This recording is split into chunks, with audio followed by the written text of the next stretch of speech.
Assalamualaikum warahmatullahi wabarakatuh. Salam Om Swastiastu, Namo Buddhaya, salam kebajikan. Kami dari kelompok 5 ingin mempresentasikan makalah yang berjudul Analisis Putusan nomor 2972K/PDT-2020. Pertama-tama saya perkenalkan terlebih dahulu kelompok saya. Yang pertama ada yang namanya Ashadil Jiar. Kemudian yang kedua ada Agung Daniel Panogari Simanjuntak. Yang ketiga ada Juan Gilbert Sagala. Dan keempat dengan saya sendiri, Nabil Setiawan. Kemudian kelima ada Ricky Dwi Prasetyo.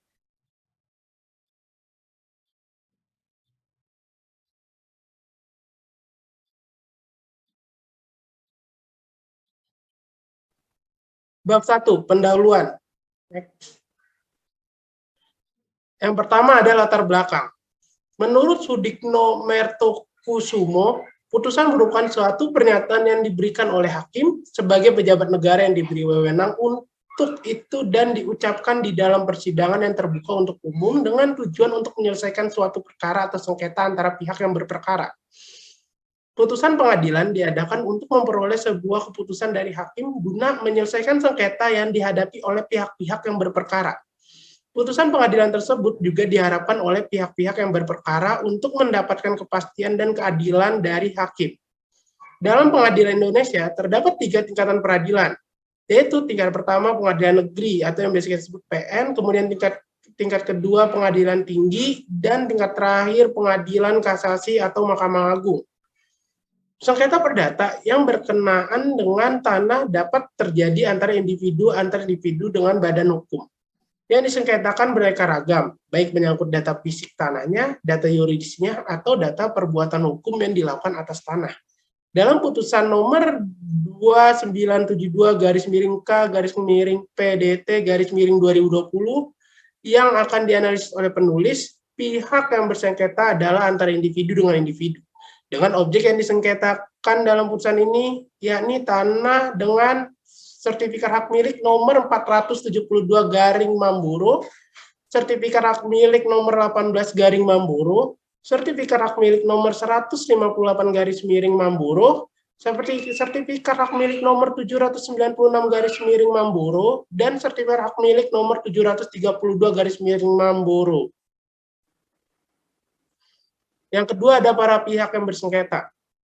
Yang pertama ada Yu Chunjung yang merupakan warga negara asing berkebangsaan Taiwan Republic of China, pemegang paspor nomor 306681365, yang bertempat tinggal di Teluk Palu BTN nomor Palu Permai, Blok D1 nomor 08 Kelurahan Mantikulore, Kecamatan Palu Timur, Kecamatan Palu, Sulawesi Tengah sebagai pihak penggugat. Yang kedua ada Nyonya Teli Liong yang bertempat tinggal di Jalan Miangas, Perumahan Miangas, Regensi nomor 02, Kota Palu, dan memberikan kuasa hukumnya kepada Yuyun SH selaku advokat pada kantor hukum Yuyun SH & Partner yang beralamat di Jalan Raya Mamboro, Kelurahan Mamboro Barat, Kecamatan Palu Utara, Kota Palu, Sulawesi Utara sebagai pihak tergugat. Yang kemudian yang ketiga ada uraian duduk permasalahan.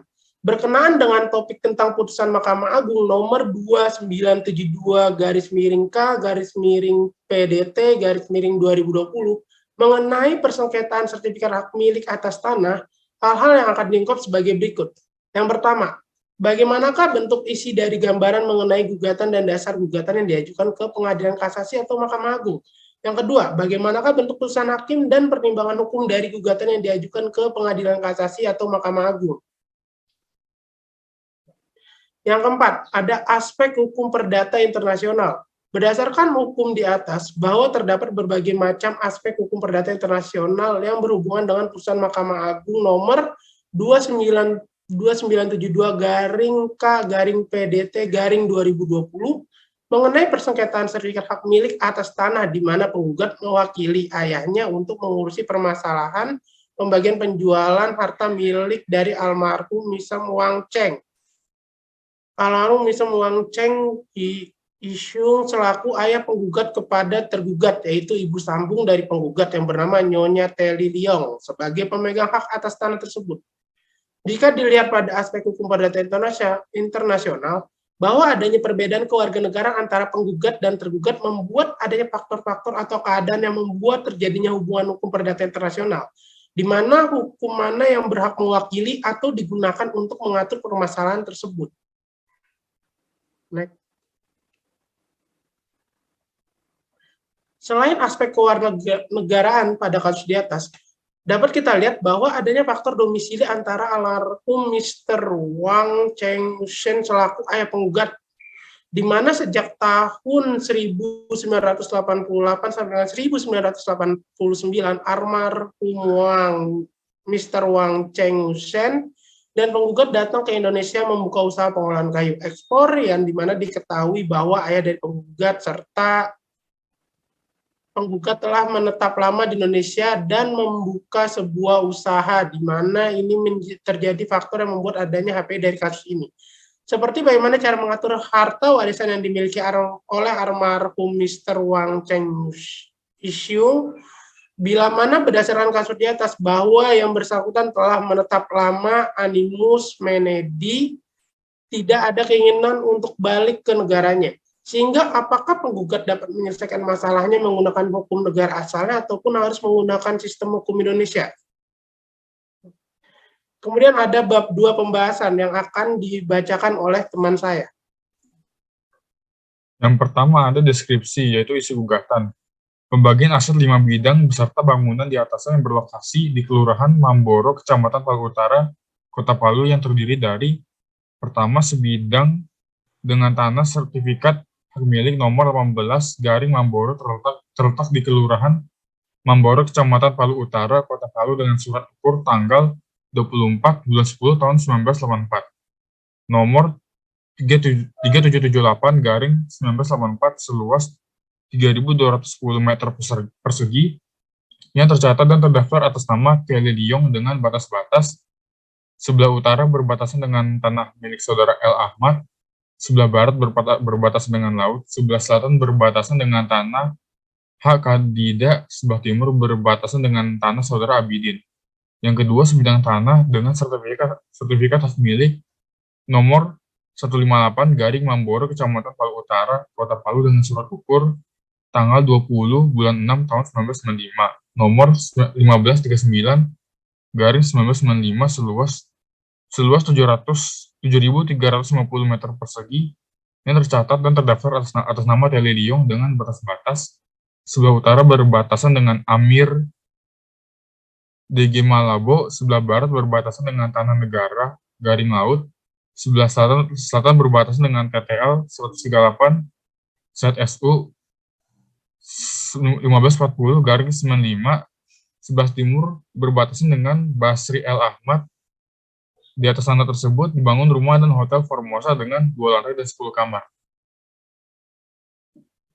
Yang ketiga, sebidang tanah yang di atasnya dibangun hotel Formosa dengan 2 lantai dan 9 kamar berdasarkan sertifikat hak milik nomor 472 garing Mamboro terletak di Kelurahan Mamboro, Kecamatan Palu, Kota Palu.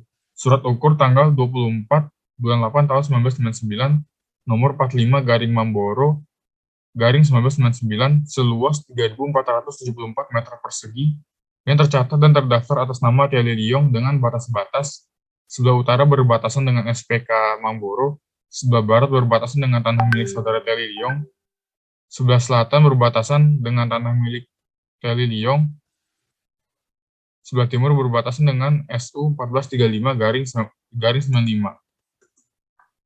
Yang keempat, sebidang tanah yang di atasnya dibangun ruang pengering kayu dengan dasar sertifikat hak milik nomor 796 garing Mamboro berlokasi di Kelurahan Mamboro, Kecamatan Palu, Kota Palu. Surat ukur tanggal 16 bulan 11 tahun 2002 nomor 389 garing Mamboro garing 2002 dengan luas 1.215 meter persegi yang tercatat dan terdaftar atas nama Telly Leong dengan batas-batas sebelah utara berbatasan dengan M138 garing Mambiri SU 4817 garing 89, sebelah barat berbatasan dengan M124 garing Mamboro SU 1435 garing 95 dan SU 2415 garing 90M 141 garing Mamboro sebelah selatan berbatasan dengan SU 2453 garing 95 M141 garing Mamboro sebelah timur berbatasan dengan Formosa.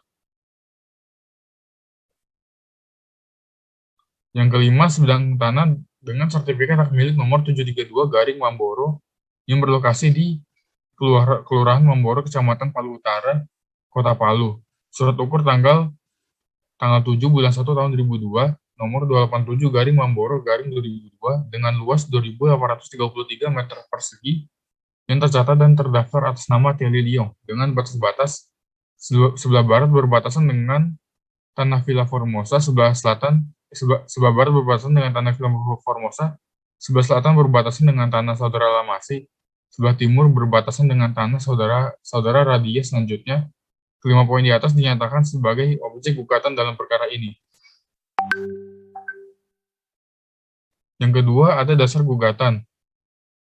Yang pertama, almarhum Mr. Wang Cheng Xiong dan penggugat datang ke Indonesia pada tahun 1988 sampai 1989 membuka usaha pengolahan kayu ekspor serta melakukan kerjasama dengan saudara Pak Kamirudin Kirti dan Pak Randy Lamarjido dan membeli 2 bidang tanah dengan nomor sertifikat 158 garing Mamboro seluas 7.350 meter persegi dengan sertifikat nomor 44 garing Mamboro seluas 6.300 meter persegi yang terletak di Kelurahan Mamboro, Kecamatan Palu Utara, dan dibangun pabrik sawmill yang mengerjakan kayu yang diekspor ke Taiwan. Yang kedua, penggugat dan almarhum Mr. Wang Cheng Xiong baru mengenal dengan tergugat sehingga meminta tolong kepada tergugat agar membantu menerjemahkan ke bahasa Indonesia. Yang pada saat itu tergugat masih membuka warung makan di Jalan Dr. Wahidin, Palu. Yang ketiga, hasil penyelesaian masalah sengketa antara Pak Randy Lamarjido dan Pak Kamirudin Kirti disetujui bahwa semua tanah aset di Mamboro yang telah dibeli oleh penggugat dan almarhum Mr. Wang Cheng Xiong dikembalikan kepada penggugat dan almarhum Mr. Wang Cheng Xiong dan meminta persetujuan dengan tergugat untuk meminjam nama tergugat untuk didaftar sebagai pemilik tanah yang terletak di Mamboro yang saat ini menjadi objek sengketa sertifikat nomor 158 dan sertifikat nomor 44. Karena penggugat dan almarhum Mr. Wang Cheng Xiong adalah orang asing yang tidak dapat memiliki tanah aset menggunakan nama penggugat dan almarhum Mr. Wang Cheng Xiong. Yang keempat, bahwa pada tahun 1990 tergugat menutup usaha warung makan di Jalan Dr. Wahidin dan pindah ke Mamboro. Tinggal dan hidup bersama dengan almarhum Mr. Wang Cheng Xiong dan karena saling percaya, maka tergugat dan almarhum Mr. Wang Cheng Xiong setuju kawin secara pribadi menurut agama Kristen tanpa surat nikah dan acara dibuat di rumah milik almarhum Mr. Wang Cheng Xiong di Mamboro serta dihadiri oleh keluarga tergugat dan penggugat. Karena almarhum Mr. Wang Cheng Xiong kawin pribadi dengan tergugat dan mengangkat penggugat sebagai anak angkat pada saat itu dan hidup bersama-sama sejak dari tahun 1990 sampai tahun 2011. Maka dari perkawinan tergugat dan almarhum Mr. Wang Cheng Xiong tidak mempunyai keturunan di Indonesia sehingga tidak memiliki ahli waris yang sah. Yang kelima, bahwa dalam menjalankan usahanya di Kelurahan Mamboro, Kota Palu, Sulawesi Tengah, almarhum Mr. Wang Cheng Xiong dibantu oleh tergugat dan penggugat sukses dalam bisnisnya dan telah berhasil memperoleh aset sebidang tanah parcel yang saat ini menjadi objek sengketa. Yang keenam, bahwa objek sengketa dalam kurung poin pertama sampai kelima dalam perkara akuo yang di atas namakan kepada tergugat adalah harta hasil usaha bersama yang diperoleh pada saat perkawinan. Wajib dibagi hasil penjualannya dan diserahkan kepada penggugat sebagai ahli waris dan penerima wasiat berdasarkan surat perjanjian kesepakatan antara almarhum Mr. Wang Cheng Xiong dengan tergugat. Yang ketujuh, bahwa selanjutnya tergugat dan almarhum Mr. Wang Cheng Xiong membuat surat perjanjian pernyataan tertanggal 8 Juni 2013 dan disaksikan oleh penggugat mengenai kesepakatan damai untuk melakukan penjualan keseluruhan aset sejumlah 11 objek tanah, garing bangunan yang menjadi objek perkara ini, poin 1 sampai 5, senilai 19 miliar rupiah. Yang ke-8, bahwa setelah almarhum Mr. Wang Cheng Xiong sakit selama 5 tahun dan dirawat oleh penggugat karena istri dan anak di Taiwan tidak mau datang ke Indonesia untuk merawat almarhum Mr. Wang Cheng Hisiung, sehingga yang bertanggung jawab semua ditanggung oleh penggugat. Sementara tergugat tidak mau merawat almarhum Mr. Wang Cheng Hisiung hingga almarhum Mr. Wang Cheng Hisiung meninggal dunia. Berdasarkan surat keterangan kematian dari Rumah Sakit Daerah Madani nomor 474.3/2853/RSDM/2016 tanggal 30 April 2016. Yang ke-9, bahwa sebelum almarhum Mr. Wang Cheng Hisiung meninggal dunia, telah menunjuk penggugat sebagai pelaksana wasiat, eksekutor testamentaire, berdasarkan surat akta notaris nomor 4 tanggal 18 bulan 9 tahun 2014 yang dibuat di hadapan Mr. Tumonggor SH mengenai hibah wasiat yang telah diberikan oleh almarhum Mr. Wang Cheng Hisiung kepada penggugat. Yang ke-10, bahwa penggugat selaku anak angkat yang sah dari almarhum Mr. Wang Cheng Hisiung sejak tahun 1970 pada saat penggugat masih anak-anak, sekaligus ditunjuk sebagai ahli waris oleh almarhum Mr. Wang Cheng Hisiung berdasarkan surat pernyataan afidavit akta nomor 3 tanggal 14 April 2015 yang dibuat di hadapan notaris Tumonggor SH. Yang ke-11, bahwa almarhum Mr. Wang Cheng Hisiung dan tergugat telah bekerja sama dengan Tuan Stepan Angka Wijoyo dan Hobie Hoanio tanggal 19 bulan 8 tahun 2009 disahkan Warmarking notaris Mr. Tumonggor SH menjelaskan tentang kesepakatan bahwa tanah aset yang sekarang menjadi objek perkara ini, poin 1-5 adalah milik almarhum Mr. Wang Cheng Hisiung dan tergugat, dan sertifikat nomor 15/Mamboro luas 3.210 meter persegi, dan sertifikat hak milik nomor 732/Mamboro seluas 2.833 meter persegi masih dipegang oleh pihak pertama, yaitu Tuan Stefan Angka Wijoyo dan Hobie Hoanio. Yang ke-12, bahwa penggugat sebagai ahli waris dan almarhum Mr. Wang Cheng Hisiung dengan menghibahkan, mewasiatkan serta mengangkat pelaksana wasiat atas kekayaan dari almarhum Mr. Wang Cheng Hisiung tersebut di atas diserahkan surat kepada penggugat untuk diteruskan kepada ahli waris yang lain. Yang ke-13, bahwa dengan alasan terhadap etikat buruk tergugat untuk mengalihkan, memindahkan, atau menjual kembali tanah objek sengketa kepada pihak lain, maka penggugat memohon kiranya untuk terlebih dahulu agar Pengadilan Negeri Palu berkenan meletakkan sita jaminan CB terhadap tanah objek sengketa akuo.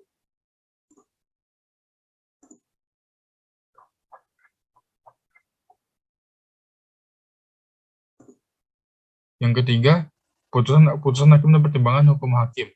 Putusan Hakim Pengadilan Negeri Palu nomor 27/PDTG/2015/PN PAL dalam eksepsi hakim menolak eksepsi tergugat. Dalam pokok perkara, hakim memutuskan mengabulkan gugatan penggugat untuk sebagian, menyatakan sah menurut hukum kedudukan penggugat sebagai penerima hibah wasiat berdasarkan akta nomor 4 tanggal 15 September 2014 dibuat di hadapan notaris Mr. Tumonggor SH, memerintahkan kepada tergugat bersama-sama dengan penggugat untuk segera menyetujui penjualan sepanjang mengenai objek sengketa sertifikat hak milik 472/Mamboro. Menyatakan menurut hukum almarhum Wang Cheng Hisiung mendapat bagian 50% terhadap hasil penjualan sepanjang mengenai aset objek sengketa sertifikat hak milik 472/Mamboro. Menyatakan menurut hukum bagian dari almarhum Wang Cheng Hisiung diserahkan sepenuhnya kepada penggugat tanpa syarat apapun juga dan selanjutnya untuk bagi waris. Menolak gugatan penggugat untuk selain dan selebihnya.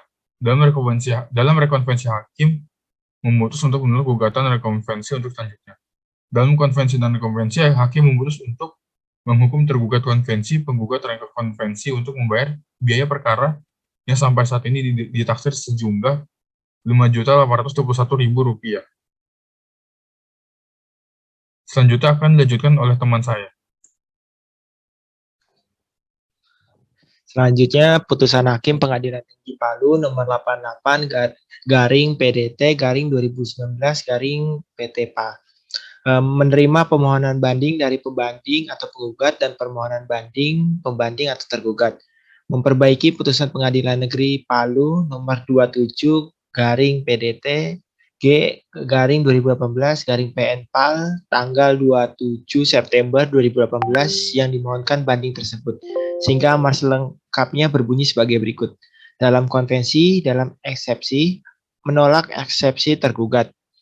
Dalam pokok perkara, mengabulkan gugatan penggugat untuk sebagian, menyatakan hukumnya tanah-tanah objek sengketa surat hak milik nomor 472 garing Mamboro, SHM nomor 18 garing Mamboro, SHM nomor 158 garing Mamboro, SHM nomor 796 garing Mamboro, dan SHM nomor 732 garing Mamboro adalah hak bersama antara Wang Chengxiong dan Te Liliong masing-masing separuhnya. Menyatakan bahwa penggugat Yu Chunjung adalah pelaksana dan penerima hibah wasiat dari Wang Chengxiong berdasarkan akta nomor 4 tanggal 18 September 2014 dibuat oleh dan di hadapan notaris Mr. Tumanggor SH. Menyatakan hukumnya bahwa dengan meninggalnya Wang Chengxiong maka haknya atas tanah objek sengketa beralih kepada penggugat Yu Chunjung selaku penerima hibah wasiat dan pelaksana hibah wasiat tersebut dan ahli waris Wang Chengxiong. Next.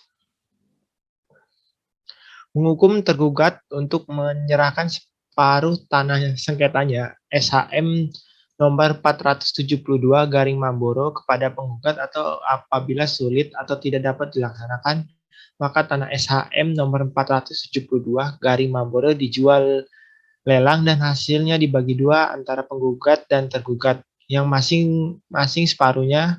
Kemudian untuk bagian penggugat dibagi bersama ahli waris. Yang keempat, menyatakan gugatan penggugat terhadap tanah-tanah objek sengketa SHM nomor 18 garing Mamboro, SHM nomor 158 garing Mamboro, SHM nomor 792 garing Mamboro, dan tanah SHM nomor 732 garing Mamboro tidak dapat diterima. Yang kelima, menolak gugatan penggugat untuk selain dan selebihnya. Dalam rekonvensi, menolak gugatan rekonvensi untuk seluruhnya. Dalam konvensi dan rekonvensi, menghukum pembanding atau terbanding semula tergugat membayar biaya perkara dalam kedua tingkat peradilan yang untuk tingkat banding ditetapkan sebesar Rp150.000. Next.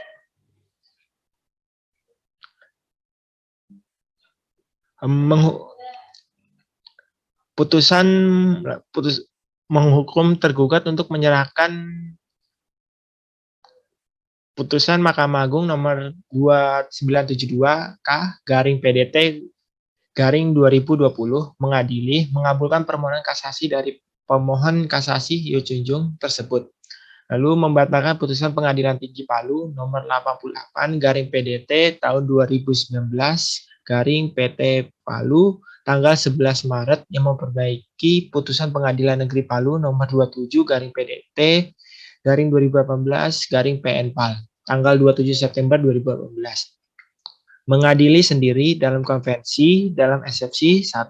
Menolak eksepsi tergugat, dalam pokok perkaranya, menolak gugatan penggugat untuk seluruhnya dalam rekonvensi. Yang 1. Mengabulkan gugatan dari penggugat rekonvensi atau tergugat konvensi untuk sebagian. Yang kedua, menyatakan tergugat rekonvensi atau penggugat konvensi telah melakukan perbuatan melawan hukum.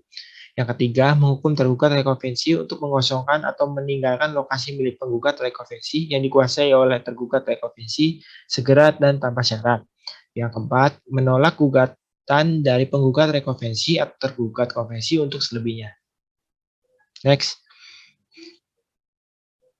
Dalam konvensi dan rekonvensi, menghukum termohon kasasi untuk membayar biaya perkara dalam semua tingkat kasasi ini sejumlah Rp500.000. Lalu dalam konvensi dan rekonvensi, menghukum termohon kasasi untuk membayar biaya perkara dalam semua tingkat kasasi ini sejumlah Rp500.000. Demikian diputuskan dalam rapat musyawarah majelis hakim pada hari Senin tanggal 2 November 2020 oleh Gusti Agung Sumarta SHMH, Hakim Agung yang ditetapkan oleh Ketua Mahkamah Agung sebagai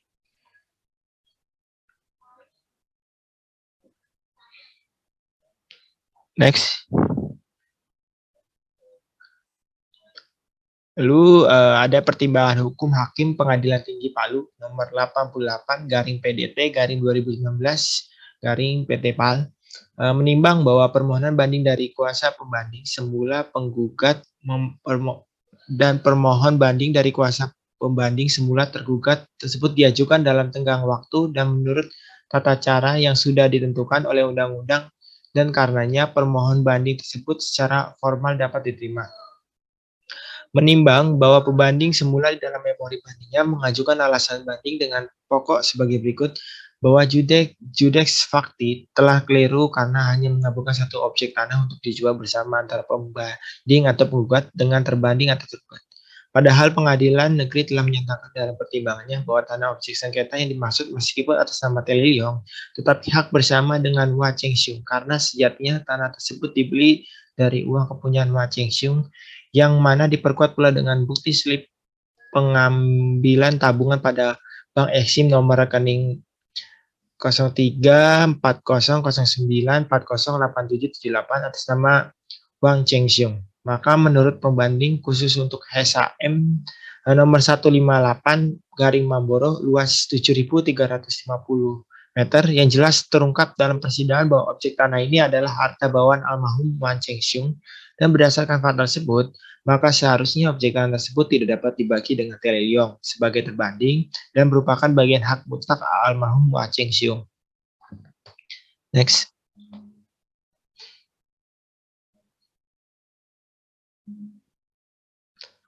Menimbang bahwa atas memori banding dari pembanding semula penggugat tersebut, pengadilan tingkat banding mempertimbangkan sebagai berikut.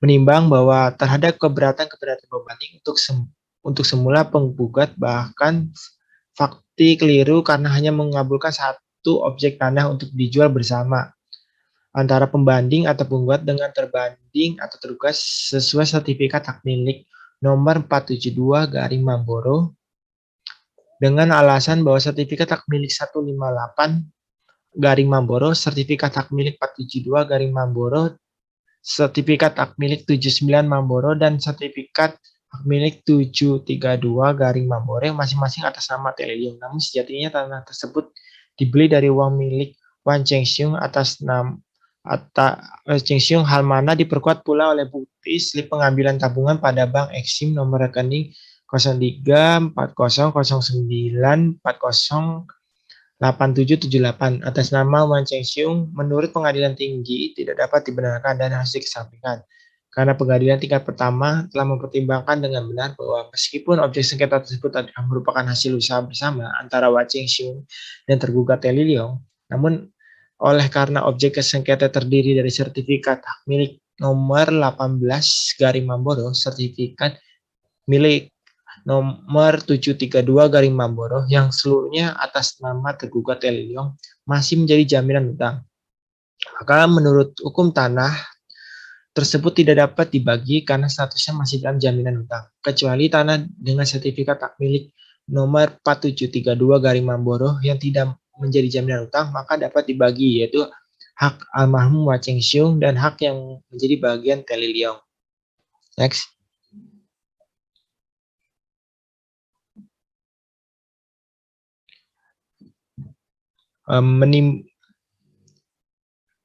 Menimbang bahwa terhadap memori banding dari pembanding atau penggugat tersebut oleh terbanding atau tergugat tidak mengajukan kontra memori banding, menimbang bahwa pembanding semula tergugat di dalam memori bandingnya mengajukan banding yang pada pokoknya adalah sebagai berikut. Bahwa pembanding menolak atau tidak sependapat terhadap putusan judex facti atau pengadilan tingkat pertama yang tidak memberikan pertimbangan hukum baik dalam eksepsi pokok perkara maupun rekonvensi tergugat konvensi. Karena sesuai fakta hukum pada persidangan, terbanding tidak dapat menghadirkan saksi mengenai status akta hibah yang dikeluarkan oleh notaris M. Manggor S.A. dan bukti akta hibah itu harus dikuatkan oleh saksi. Sehingga permohonan termohon sebagaimana petitum itu di atas seharusnya judex facti atau pengadilan tingkat pertama menolak seluruh gugatan terbanding yang tertuang dalam petitum terbanding untuk seluruhnya. Lalu bahwa terbanding pada saat di persidangan masing-masing telah memberikan atau menghadirkan alat bukti berupa bukti otentik serta menghadirkan saksi dalam persidangan. Akan tetapi pertimbangan majelis hakim yang menyatakan dalam petitum putusannya mensyahkan akta hibah yang dimiliki terbanding. Sedangkan oleh terbanding mengenai akta hibah yang dimilikinya dari almarhum Mr. Wang Chengxiong tidak dapat menghadirkan atau memperlihatkan dua orang saksi yang jelas dalam akta hibah yang dimiliki terbanding. Dan untuk itu petitum 2 dalam putusan tingkat pertama perlu untuk ditolak. Next. Selanjutnya akan dibacakan oleh rekan saya. Bahwa Judex Fakti telah salah menerapkan hukum karena mengindahkan bukti tertulis T1 hingga T4 berupa bukti sertifikat yang benar-benar pemilik dari pembanding saat ini sah secara formil berkekuatan hukum lebih tinggi dari satu bukti yang tidak dikuatkan lagi dengan saksi yang dimiliki oleh terbanding.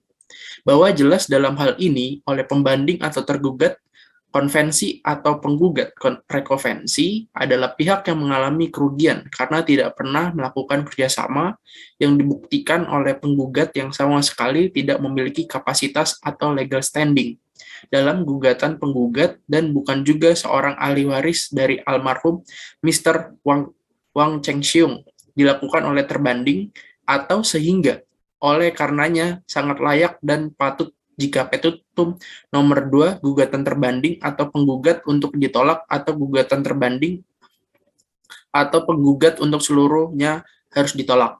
2. Bahwa Judex Fakti telah salah menerapkan hukum karena telah mengindahkan bukti tertulis T1 hingga T4 berupa bukti sertifikat yang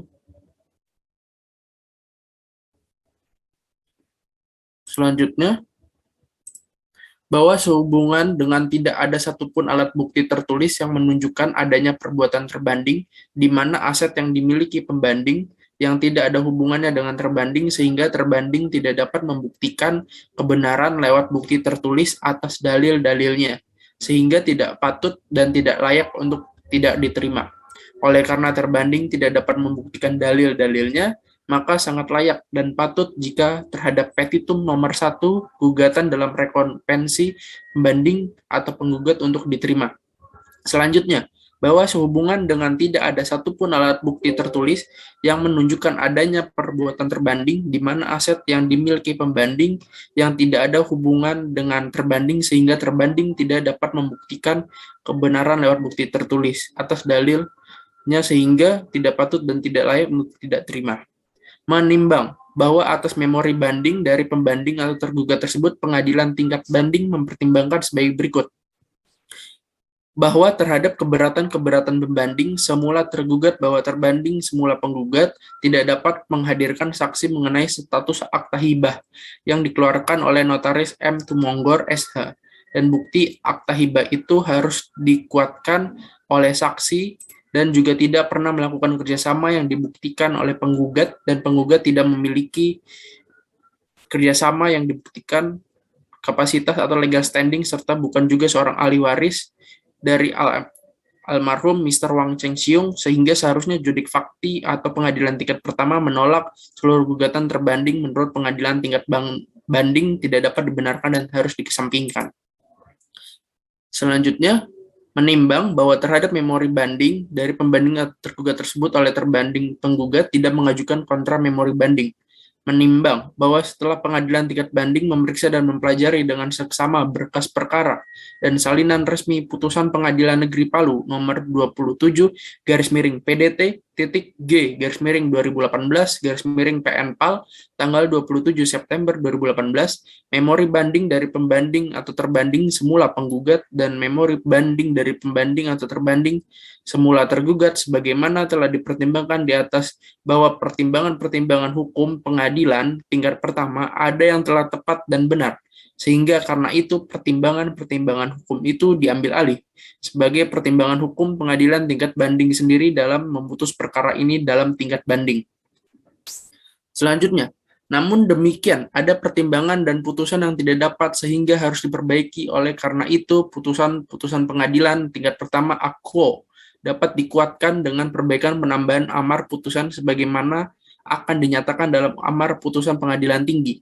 Satu dan lain hal karena telah dinyatakan secara hukum bahwa tanah-tanah objek sengketa berupa 5 bidang tanah adalah hak berdua antara Wang Chengxiong dan Taeliong. Akan tetapi karena 4 objek sengketa sertifikat nomor 18 garis miring Mamboro, sertifikat hak milik 158 garis miring Mamboro, sertifikat hak milik 796 garis miring Mamboro, dan sertifikat hak milik 732 garis miring Mamboro tersebut statusnya masih dibebani hak tanggungan sebagai jaminan suatu hutang, maka terhadap keempat objek sengketa tersebut belum dapat dibagi di antara mereka, meskipun masing-masing berhak separohnya, sehingga gugatan penggugat terhadap 4 objek sengketa tersebut seharusnya dinyatakan tidak diterima, bukan ditolak seperti putusan Pengadilan Negeri Palu.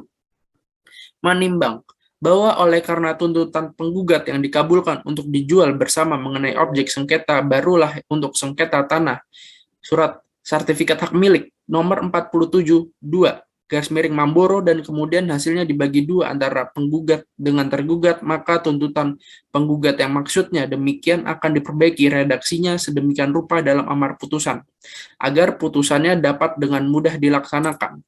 Bahkan jika perlu ditambah redaksinya agar amar putusannya bermakna pasti, sehingga tidak multitafsir dan mudah dilaksanakan. Satu dan lain hal karena menformat redaksi tuntutan dalam amar putusan dengan menambah redaksi dalam rangka memperjelas dan mempermudah pelaksanaannya sepanjang maksudnya sama, tidak termasuk sebagai ultra petita. Selanjutnya, menimbang bahwa berdasarkan pertimbangan tersebut di atas, maka putusan pengadilan tinggi tingkat pertama harus diperbaiki dengan penambahan dan perbaikan redaksi amar putusan sehingga bunyi selengkapnya sebagaimana tersebut dalam amar putusan di bawah ini. Menimbang bahwa oleh karena pembanding atau tergugat tetap sebagai pihak yang kalah, maka harus dihukum untuk membayar biaya perkara dalam kedua tingkat peradilan yang untuk tingkat banding besarnya akan disebutkan dalam amar putusan ini. Putusan akan ketentuan pasal-pasal dalam RBG dan peraturan perundang-undang lainnya yang bersangkutan. Pertimbangan Hukum Hakim Mahkamah Agung nomor 2972 K garis miring PDT garis miring 2020 menimbang bahwa terhadap alasan-alasan tersebut Mahkamah Agung berpendapat: 1. Bahwa terlepas dari alasan-alasan kasasi tersebut yang di atas, oleh karena setelah meneliti memori kasasi tertanggal 3 April 2020 dan kontra memori kasasi tertanggal 14 April 2020, dan dihubungkan dengan pertimbangan dan putusan judik fakti dalam hal ini Pengadilan Tinggi Palu yang memperbaiki putusan Pengadilan Negeri Palu telah salah menerapkan hukum dengan pertimbangan berikut. Pertama, bahwa dalam perkara akwo adalah bentuk penyelundupan hukum yang bertentangan dengan ketentuan pada pasal 21 Undang-Undang Nomor 5 Tahun 1960 tentang Peraturan Dasar Pokok-pokok Agraria. Kedua, bahwa secara yuridis penggugat rekonvensi berdasarkan sertifikat hak milik adalah atas nama penggugat rekonvensi, maka penguasaan objek sengketa oleh pihak lain atau termasuk oleh penggugat rekonvensi adalah perbuatan melawan hukum. Selanjutnya, menimbang bahwa berdasarkan pertimbangan di atas, Mahkamah Agung berpendapat jika terdapat alasan yang cukup untuk mengabulkan permohonan kasasi dari pemohon kasasi Yu Chunjung dan membatalkan putusan Pengadilan Tinggi Palu nomor 88 garis miring PDT garis miring 2019 garis miring PT PAL tanggal 11 Maret 2020 yang memperbaiki putusan Pengadilan Negeri Palu nomor 27 garis miring PDT titik G garis miring 2018 garis miring PNPA PAL tanggal 27 September 2018, serta Mahkamah Agung mengadili sendiri perkara ini dengan amar putusan sebagaimana yang akan disebutkan di bawah ini. Selanjutnya, menimbang bahwa oleh karena termohon kasasi berada di pihak yang kalah, maka termohon kasasi dihukum untuk membayar biaya perkara dalam semua tingkat peradilan.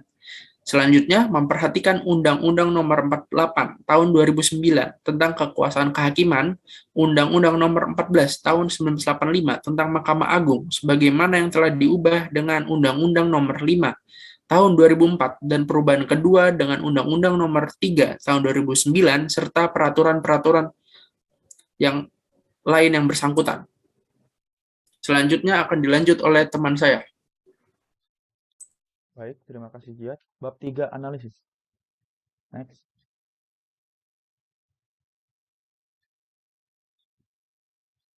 Adapun asas-asas HPI yang kami temukan dalam kasus tersebut adalah 1. Asas lex recitae. Asas lex recitae berarti letak suatu benda atau situs menentukan hukum yang harus diberlakukan atas benda tersebut. Dalam kasus sengketa tersebut, yang menjadi objek gugatan adalah tanah dan atau bangunan. Kelima objek gugatan tersebut berlokasi di Kelurahan Mamboro, Kota Palu, Sulawesi Tengah. Dengan demikian, berdasarkan asas lex resitae, di mana letak benda menentukan hukum yang berlaku atas benda tersebut, kelima objek gugatan yang menjadi sengketa tunduk kepada hukum nasional Indonesia yang mengatur tentang pokok agraria, yakni Undang-Undang Nomor 5 Tahun 1960. Oleh karena itu, sebagaimana diatur dalam Pasal 21 Undang-Undang Nomor 5 Tahun 1960, Yu Chunjung selaku penggugat, tergugat rekonvensi, pembanding, dan pemohon kasasi tidak berhak untuk memiliki objek gugatan dengan sertifikat hak milik. Pasal 21 ayat 1 Undang-Undang Nomor 5 Tahun 1960 berbunyi, hanya warga negara Indonesia dapat mempunyai hak milik. Oleh karena itu, dalam kasasi, nyatalah bahwa Yun Chunjung sebelumnya dianggap sah sebagai pelaksana dan penerima hibah wasiat dari Wang Chengxiong di tingkat banding tidak sah sebagai pelaksana dan penerima hibah wasiat, dikarenakan kelima objek gugatan adalah milik Tele Leong. Selain itu, Yun Chunjung juga merupakan warga negara asing yang tidak dapat memiliki dan menguasai tanah dengan hak milik. Next slide.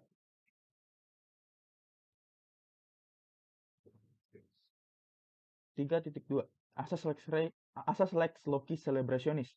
Asas lex loci celebrationis merupakan asas yang menyatakan bahwa syarat formalitas berlangsungnya perkawinan berlaku hukum dari negara tempat perkawinan tersebut berlangsung. Dalam kasus tersebut, Tele Leong dan Wang Chengxiong melangsungkan pernikahan menurut kepercayaan Kristen yang berlokasi di Mamboro, Sulawesi Tengah. Dengan demikian, hukum yang berlaku atas pernikahan Wang Chengxiong dan tergugat adalah hukum nasional Indonesia. Next slide.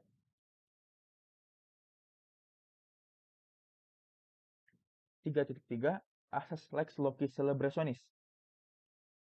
Asas ini menjelaskan jika hukum yang berlaku, maksudnya asas lex loci contractus. Asas ini menjelaskan jika hukum yang berlaku berdasarkan tempat di mana kontrak tersebut dibuat.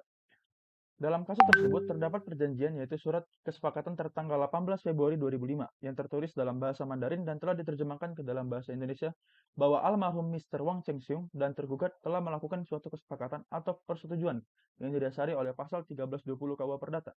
Kemudian, surat perjanjian pernyataan tertanggal pada 8 Juni 2013 yang disaksikan oleh penggugat tentang kesepakatan damai yang tercantum dalam pasal 1851 KUH Perdata yang berguna untuk melaksanakan penjualan terhadap seluruh aset yang terdiri dari 11 objek tanah dan juga tanah atau bangunan yang merupakan objek dalam perkara ini, dimulai dari poin 1 sampai dengan poin 5 dengan nilai 19 miliar rupiah. Dengan demikian, perjanjian-perjanjian telah dibuat oleh para pihak tunduk kepada hukum nasional Indonesia sesuai dengan asas lex loci contractus. Next slide. 3.4 Asas lex loci delicti commissi. Asas lex loci delicti commissi berarti tempat terjadinya tindakan perbuatan melawan hukum menentukan hukum yang akan diberlakukan atas perbuatan tersebut. Berdasarkan pertimbangan hakim dalam putusan nomor 2972 K/PDT/2020, Yun Chunjung dinyatakan telah melakukan perbuatan melawan hukum dengan tindakan penyeludupan hukum terkait kelima objek gugatan yang secara yuridis dimiliki oleh Tele Leong. Dalam kasus sengketa tanah ini, Yun Chunjung melakukan penyeludupan hukum dengan maksud untuk mewujudkan suatu akibat hukum, yakni memiliki dan menguasai kelima objek gugatan sepenuhnya dengan dalil hibah wasiat berdasarkan Akta Nomor 4 tanggal 18 September 2014. Sementara itu, dalam sertifikat hak milik kelima objek gugatan tercatat dan terdaftar dengan nama Tele Leong. Oleh karena itu, dalam kasasi, Yun Chunjung dihukum untuk meninggalkan lokasi milik Tele Leong selaku tergugat, penggugat rekonvensi, terbanding, termohon kasasi yang telah dikuasai oleh Yun Chunjung. Next slide. Bab 4 penutup. 4.1 Kesimpulan. Dalam perkara di atas, para pihak membuat perjanjian atau lex contractus di Marombo untuk penyerahan hak atas tanah yang dimiliki oleh ayah dari penggugat yang bernama almarhum Mr. Wang Chengxiong kepada pihak tergugat Nyonya Tele Leong dengan didasarkan pada kesepakatan yang dituangkan dalam perjanjian dengan melihat ketentuan dalam pasal 1320 Kitab Undang-Undang Hukum Perdata tentang syarat sahnya suatu perjanjian diperlukan 4 syarat, yakni 1. Sepakat mereka yang mengikatkan dirinya. 2. Kecakapan untuk membuat suatu perikatan. 3. Suatu hal tertentu. Dan 4. Suatu sebab yang halal. Sehingga perjanjian antara mereka sah di mata hukum Indonesia karena mereka memenuhi semua unsur syarat sahnya perjanjian.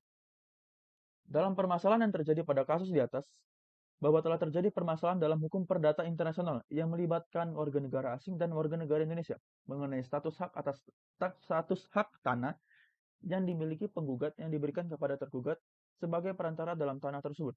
di mana terdapat beberapa asas-asas HPI dalam kasus di atas, berupa tempat letaknya benda atau lex recitae. Tentunya aturan hukum yang berlaku adalah hukum Indonesia, karena hukum dari benda tidak bergerak mengikuti hukum di mana benda tersebut berasal. Yang kedua, lex loci celebrationis atau pernikahan, di mana dilangsungkan karena penggugat menikah dengan tergugat di Indonesia, sehingga perkawinan mereka diatur dalam hukum Indonesia. Jika dilihat berdasarkan asas-asas HPI beserta putusan diputus dalam kasus di atas, bahwa aturan mengenai permasalahan pembagian penjualan tanah tersebut tunduk kepada hukum Indonesia. Next slide.